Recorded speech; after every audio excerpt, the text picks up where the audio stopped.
Yes, students, your next poem is The Road Not Taken, written by Robert Frost.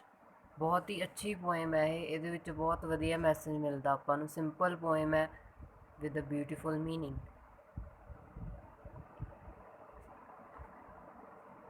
Okay, now introduction to the poem. The Road Not Taken is one of the finest and most popular lyrics of Robert Frost. It was collected by Frost in the volume of verses entitled Mountain Interval in 1916. So बहुत ही popular poem है Robert Frost ਦੀ ਤੇ ਇਹ ਕੀ ਹੈ ਜੋ ਉਹਨੇ versus ਲਿਖੀਆਂ ਸੀ, lines ਲਿਖੀਆਂ ਸੀ mountain interval, ਉਹਦੇ ਵਿੱਚੋਂ ਲਈ ਗਈ ਹੈ। It was first published in the August 1915 issue of Atlantic Monthly. So ਪਹਿਲਾਂ ਪਬਲਿਸ਼ ਕੀਤੀ ਗਈ ਸੀ ਅਗਸਤ ਦੇ ਵਿੱਚ ਇਹ। Here the poet tells us that once while traveling alone he reached a point where the road diverged into two different directions. ਸੋ ਇਹਦੇ ਵਿੱਚ ਆਪਾਂ ਨੂੰ ਪੋਇਟ ਦੱਸ ਰਹੇ ਨੇ ਕਿ ਇੱਕ ਵਾਰ ਉਹ ਜਦੋਂ ਟਰੈਵਲ ਕਰ ਰਹੇ ਸੀ ਉਹ ਇੱਕ ਇੱਦਾਂ ਦੇ ਪੁਆਇੰਟ ਉੱਪਰ ਪਹੁੰਚੇ ਜਿੱਥੇ ਜਿਹੜਾ ਰੋਡ ਸੀਗਾ ਦੋ ਰਸਤਿਆਂ ਦੇ ਵਿੱਚ ਅੱਗੇ ਡਿਵਾਈਡ ਹੋ ਰਿਹਾ ਸੀਗਾ, ਅਲੱਗ-ਅਲੱਗ ਡਾਇਰੈਕਸ਼ਨ ਦਿਸ਼ਾ ਦੇ ਵਿੱਚ ਜਾ ਰਿਹਾ ਸੀ। He was in quandary as he was not able to decide which road to take. He was in confusion ਕਿ ਉਹਨੂੰ ਕਿਹੜਾ ਰੋਡ ਹੈ ਜੋ ਚੂਜ਼ ਕਰਨਾ ਚਾਹੀਦਾ, ਕਿ ਕਿਹੜੇ ਰਸਤੇ ਵੱਲ ਜਾਣਾ ਚਾਹੀਦਾ, ਕਿਹੜੀ ਡਾਇਰੈਕਸ਼ਨ ਦੇ ਵਿੱਚ ਜਾਣਾ ਚਾਹੀਦਾ।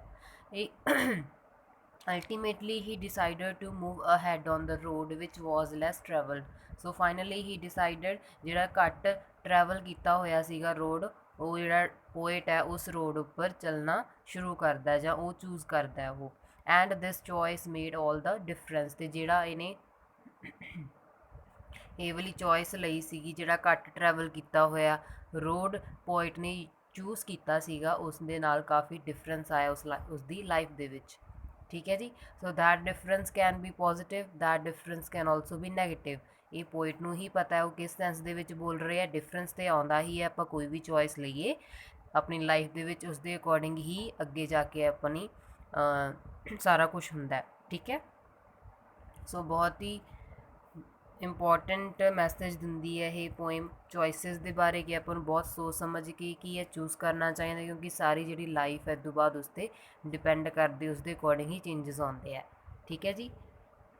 ਚਲੋ ਹੁਣ ਆਪਾਂ ਇਸ ਦੀ ਜਿਹੜੀ ਲਾਈਨ ਟੂ ਲਾਈਨ ਐਕਸਪਲੇਨੇਸ਼ਨ ਕਰਦੇ ਹਾਂ। Two roads diverged in a yellow wood and sorry I could not travel both. ਠੀਕ ਹੈ, ਦੋ ਰੋਡਸ ਹੀ ਡਾਈਵਰਜ ਹੋ ਰਹੇ ਸੀਗੇ, ਮੀਨਸ ਦੋ ਰੋਜ਼ ਕੀ ਹੈ ਦੋ ਰੋਡਸ ਕੀ ਹੈ ਡਿਫਰੈਂਟ ਡਾਇਰੈਕਸ਼ਨ ਦੇ ਵਿੱਚ ਜਾ ਰਹੇ ਸੀਗੇ। ਠੀਕ ਹੈ। ਇਨ ਅ ਯੈਲੋ ਵੁੱਡ ਕੀ ਹੈ, ਮੀਨਸ ਵੁੱਡ ਕੀ ਹੋ ਗਿਆ ਜੰਗਲ। ਠੀਕ ਹੈ। Yellow means it was bearing yellow colour flowers. ਠੀਕ ਹੈ, ਜਾਂ ਉਹਦੇ ਪੱਤੇ ਪੀਲੇ ਪੈ ਚੁੱਕੇ ਸੀ ਜੰਗਲ ਦੇ, ਤਾਂ ਕਰਕੇ ਉਹ ਯੈਲੋ ਕਲਰ ਦਾ ਲੱਗ ਰਿਹਾ ਸੀਗਾ, ਅਤੇ ਉੱਥੋਂ ਦੋ ਰਸਤੇ ਨਿਕਲ ਰਹੇ ਸੀ। And sorry I could not travel both, and poet says ਕਿ ਸੌਰੀ ਮੈਂ ਦੋਨੋਂ ਟਰੈਵਲ ਨਹੀਂ ਕਰ ਸਕਦਾ ਇੱਕ ਟਾਈਮ 'ਤੇ। ਦੈਟ ਇਜ਼ ਕੁਆਇਟ ਓਬਵੀਅਸ ਕਿ ਆਪਾਂ ਇੱਕ ਟਾਈਮ 'ਤੇ ਇੱਕ ਰੋਡ ਹੀ 'ਤੇ ਹੀ ਜਾ ਸਕਦੇ ਹਾਂ, ਦੋਨੋਂ ਨਹੀਂ ਟਰੈਵਲ ਕਰ ਸਕਦੇ। And Be one traveller long I stood and looked down one as far as I could. ਠੀਕ ਹੈ। then the poet says ਕਿ as a traveller, ਜਿੱਦਾਂ ਟਰੈਵਲਰ ਹੁੰਦਾ ਮੈਂ ਉੱਥੇ ਦੇਖ ਕੇ, ਠੀਕ ਹੈ, ਦੇਖਿਆ ਉਸਨੂੰ ਜਿੰਨੀ ਦੂਰ ਤੱਕ ਮੈਂ ਦੇਖ ਸਕਦਾ ਸੀ ਰਸਤਿਆਂ ਨੂੰ, ਮੈਂ ਉੱਥੇ ਖੜ ਕੇ ਦੇਖਿਆ। to where it bent in the undergrowth, ਕਿ ਕਿੱਥੇ ਜਾ ਕੇ ਜਿਹੜੇ ਰੋਡਸ ਆ ਉਹ ਖ਼ਤਮ ਹੋ ਰਹੇ ਆ, ਜਿੰਨਾ ਮੈਨੂੰ ਦੇਖ ਪਾ ਰਿਹਾ ਸੀ ਉਸ ਪੋਜੀਸ਼ਨ ਦੇ ਉੱਪਰ ਖੜ ਕੇ ਮੈਂ ਉਹਨਾਂ ਟਾਈਮ ਦੇਖਿਆ ਕਿ ਜਿਹੜੇ ਰੋਡਸ ਨੇ ਕਿੱਧਰ ਨੂੰ ਮੁੜ ਰਹੇ ਨੇ। ਠੀਕ ਹੈ ਜੀ।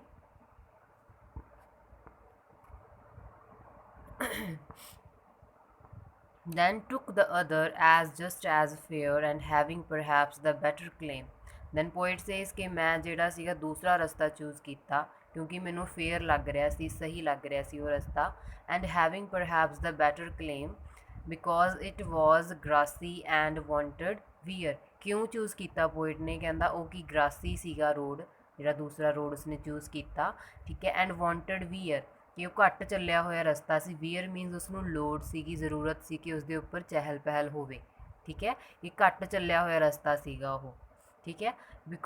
though as for that the passing there had warned them really about the same.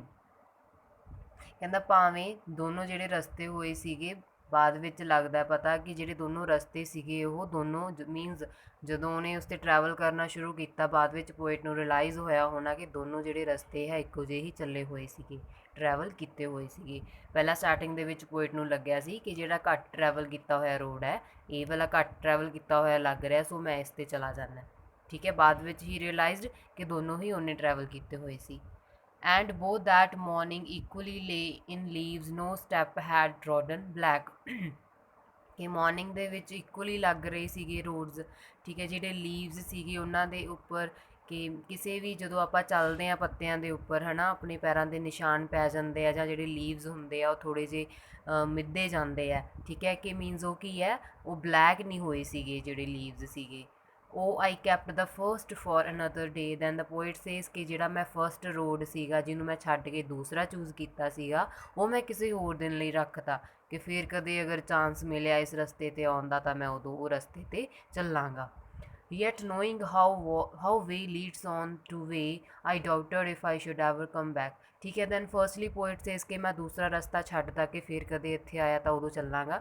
then he says ਕਿ ਮੈਨੂੰ ਪਤਾ ਹੈ ਇਸ ਗੱਲ ਦਾ ਕਿ ਇੱਕ ਰਸਤਾ ਦੂਸਰੇ ਰਸਤੇ ਵੱਲ ਕਿਵੇਂ ਜਾਂਦਾ ਹੈ। ਜਿੱਥੋਂ ਆਪਾਂ ਜਰਨੀ ਸਟਾਰਟ ਕਰਦੇ ਹਾਂ ਬਹੁਤ ਹੀ ਮੁਸ਼ਕਿਲ ਹੁੰਦਾ ਕਿ ਆਪਾਂ ਉੱਥੇ ਵਾਪਸ ਪਹੁੰਚੀਏ, ਕਿਉਂਕਿ ਅਗਰ ਆਪਾਂ ਕਿਸੇ ਰਸਤੇ ਉੱਪਰ ਚੱਲਣਾ ਸ਼ੁਰੂ ਕਰ ਦਈਏ ਤਾਂ ਅੱਗੇ ਦੀ ਅੱਗੇ ਰਸਤੇ ਆਉਂਦੇ ਰਹਿੰਦੇ ਆ। ਠੀਕ ਹੈ, ਲਾਈਫ ਦੇ ਵਿੱਚ ਵੀ ਇੱਦਾਂ ਹੁੰਦਾ, ਚਾਹੇ ਸਿੰਪਲ ਰੋਡ ਦੀ ਗੱਲ ਕਰ ਲਓ, ਠੀਕ ਹੈ, ਚਾਹੇ ਜਾਂ ਡੀਪਲੀ ਲਾਈਫ ਦੀ ਗੱਲ ਕਰ ਲਓ। ਅਗਰ ਆਪਾਂ ਕਿਸੇ ਚੀਜ਼ ਵੱਲ ਜਾਣਾ ਸ਼ੁਰੂ ਕਰ ਦਈਏ ਜਾਂ ਕੋਈ ਵੀ ਆਪਣਾ ਏਮ ਹੈ ਕਹਿ ਲਓ, ਕੁਛ ਵੀ ਕਹਿ ਲਓ, ਤਾਂ ਅੱਗੇ ਦੀ ਅੱਗੇ ਫਰਦਰ ਕਿਵੇਂ ਨਾ ਕਿਵੇਂ ਰਸਤੇ ਨਿਕਲਦੇ, ਕਦੇ ਕੁਛ ਕਰਨਾ ਪੈਂਦਾ ਕਦੇ ਕੁਛ ਕਰਨਾ ਪੈਂਦਾ, ਸੇਮ ਚੀਜ਼ ਦੇ ਉੱਪਰ ਆਪਾਂ ਵਾਪਸ ਨਹੀਂ ਆ ਸਕਦੇ। ਠੀਕ ਹੈ, ਐਂਡ ਦੈਟ ਥਿੰਗ ਜਿਹੜੀ ਸੀਗੀ ਇਹ ਚੀਜ਼ ਮਾਈਂਡ ਵਿੱਚ ਸੀਗੀ ਪੋਇਟ ਦੇ। I doubted if I should ever come back then he doubt himself कि मैं वापस पता नहीं आऊँगा कि नहीं। I shall be feeling this, I shall be telling with this with a sigh somewhere ages and ages hence. Then poet says कि कहंदा मैं जिहड़ी ये गल होगी विद अ साई मीनस की एक हौंका लैके ਜਾਂ ਦੁੱਖ ਦੇ ਵਿੱਚ ਗੱਲ ਦੱਸ ਰਿਹਾ ਹੋਊਗਾ। ਸਮਵੇਅਰ ਏਜਿਸ ਐਂਡ ਏਜਿਸ ਕਹਿੰਦਾ ਕਦੇ ਬਾਅਦ ਵਿੱਚ ਕਿੰਨੇ ਸਾਲਾਂ ਬਾਅਦ ਮੈਂ ਇਹ ਚੀਜ਼ ਦੱਸ ਰਿਹਾ ਹੋਊਗਾ। Two roads diverged in a wood, ਕੀ ਦੱਸ ਰਿਹਾ ਹੋਊਗਾ ਕਿ ਦੋ ਰਸਤੇ ਸੀਗੇ ਜਿਹੜੇ ਜੰਗਲ ਵੱਲ ਜਾ ਰਹੇ ਸੀਗੇ। ਠੀਕ ਹੈ, and I took the one less travelled by and he took the road which was less travelled by. ਠੀਕ ਹੈ, ਕਹਿੰਦਾ ਮੈਂ ਬਾਅਦ ਵਿੱਚ ਸਾਲਾਂ ਬਾਅਦ ਕਾਫੀ ਸਾਲਾਂ ਬਾਅਦ ਇਹ ਚੀਜ਼ ਦੱਸ ਰਿਹਾ ਹੋਊਗਾ ਕਿ ਦੋ ਰਸਤੇ ਨਿਕਲ ਰਹੇ ਸੀ ਜੰਗਲ ਵੱਲ ਅਤੇ ਮੈਂ ਕੀ ਹੈ ਉਹਨਾਂ ਵਿੱਚ ਉਹ ਰਸਤਾ ਚੂਜ਼ ਕੀਤਾ ਜੋ ਕਿ ਘੱਟ ਟਰੈਵਲ ਕੀਤਾ ਹੋਇਆ ਸੀ। And that has made all the difference, ਅਤੇ ਜਿਹੜਾ ਮੈਂ ਉਹ ਰਸਤਾ ਚੂਜ਼ ਕੀਤਾ ਸੀਗਾ ਉਸ ਦੇ ਨਾਲ ਕੀ ਹੈ ਸਾਰਾ ਡਿਫਰੈਂਸ ਆਇਆ ਮੇਰੀ ਲਾਈਫ ਦੇ ਵਿੱਚ। ਠੀਕ ਹੈ, ਸੋ ਡਿਫਰੈਂਸ ਹੇਅਰ ਮੀਨਸ ਕਿ ਹੋ ਸਕਦਾ ਜਿਹੜਾ ਰਸਤਾ ਚੂਜ਼ ਕੀਤਾ ਪੋਇਟ ਨੇ ਉਸ ਦੇ ਨਾਲ ਉਸਦੀ ਲਾਈਫ ਦੇ ਵਿੱਚ ਪੋਜ਼ੀਟਿਵ ਚੇਂਜ ਆਇਆ ਅਤੇ ਉਹਨੇ ਸਹੀ ਚੋਇਸ ਸੀਗੀ ਜਿਹੜੀ ਲਈ ਸੀ। ਠੀਕ ਹੈ, it can also be like ਕਿ ਹੋ ਸਕਦਾ ਉਸਦੀ ਲਾਈਫ ਦੇ ਵਿੱਚ ਨੈਗੇਟਿਵ ਚੇਂਜਸ ਆਏ ਹੋਣ ਅਤੇ ਉਸਨੂੰ ਲੱਗਿਆ ਹੋਵੇ ਕਿ ਉਸ ਡਿਸੀਜ਼ਨ ਨੇ ਬਹੁਤ ਡਿਫਰੈਂਸ ਲਿਆਂਦਾ ਮੇਰੀ ਲਾਈਫ ਦੇ ਵਿੱਚ, ਮੈਨੂੰ ਉਹ ਰਸਤਾ ਚੂਜ਼ ਨਹੀਂ ਕਰਨਾ ਚਾਹੀਦਾ ਸੀ, ਜੇ ਮੈਂ ਦੂਸਰਾ ਰਸਤਾ ਚੂਜ਼ ਕਰਤਾ ਤਾਂ ਮੇਰੀ ਜਿਹੜੀ ਲਾਈਫ ਦੇ ਵਿੱਚ ਸਿਚੁਏਸ਼ਨ ਹੈ ਉਹ ਕੁਛ ਹੋਰ ਹੁੰਦੀ। ਠੀਕ ਹੈ, ਸੋ ਇਸ ਪੋਇਮ ਦੇ ਥਰੂ ਪੋਇਟ ਕਨਵੇ ਕੀ ਕਰ ਰਿਹਾ, ਚੋਇਸਿਸ ਬਾਰੇ ਗੱਲ ਕਰ ਰਿਹਾ ਕਿ ਜਿਹੜੀਆਂ ਆਪਣੀਆਂ ਚੋਇਸਿਸ ਹੁੰਦੀਆਂ ਨੇ ਲਾਈਫ ਦੇ ਵਿੱਚ ਆਪਾਂ ਨੂੰ ਬਹੁਤ ਸੋਚ ਸਮਝ ਕੇ ਹੀ ਲੈਣੀਆਂ ਚਾਹੀਦੀਆਂ ਨੇ, ਕਿਉਂਕਿ ਜਿਹੜੀ ਆਪਣੀ ਲਾਈਫ ਹੁੰਦੀ ਹੈ ਉਹਨਾਂ ਚੋਇਸਿਸ ਦੇ ਉੱਪਰ ਡਿਪੈਂਡ ਕਰਦੀ ਹੈ ਮੋਸਟ ਆਫ ਦਾ ਟਾਈਮ। ਜ਼ਿਆਦਾ ਜਿਹੜਾ ਹੁੰਦਾ ਚੋਇਸ ਦੇ ਉੱਪਰ ਡਿਪੈਂਡ ਕਰਦੀ ਹੈ ਲਾਈਫ। ਇੱਕ ਵਾਰ ਆਪਾਂ ਕਿਸ ਚੀਜ਼ ਨੂੰ ਚੂਜ਼ ਕਰ ਲਿਆ ਜਾਂ ਕੁਛ ਆਪਾਂ ਸੋਚ ਲਿਆ ਤਾਂ ਉਸ ਤੋਂ ਬਾਅਦ ਉਹਦੇ ਰਿਲੇਟਡ ਹੀ ਚੇਂਜਸ ਆਉਂਦੇ ਆ ਆਪਣੀ ਲਾਈਫ ਦੇ ਵਿੱਚ। ਸੋ ਵੀ ਸ਼ੁੱਡ ਟੇਕ ਡਿਸੀਜ਼ਨਸ ਵਾਈਜ਼ਲੀ, ਆਪਾਂ ਨੂੰ ਸੋਚ ਸਮਝ ਕੇ ਡਿਸੀਜ਼ਨ ਫੈਸਲੇ ਅਤੇ ਚੋਇਸਿਸ ਬਹੁਤ ਸੋਚ ਸਮਝ ਕੇ ਲੈਣੀਆਂ ਚਾਹੀਦੀਆਂ। ਠੀਕ ਹੈ ਜੀ, ਸੋ ਇਹ ਇਹਦਾ ਆਪਣਾ ਜੋ ਮੈਸੇਜ ਹੈ ਜੋ ਕਨਵੇ ਕਰ ਰਿਹਾ ਪੋਇਟ ਇਸ ਪੋਇਮ ਦੇ ਥਰੂ।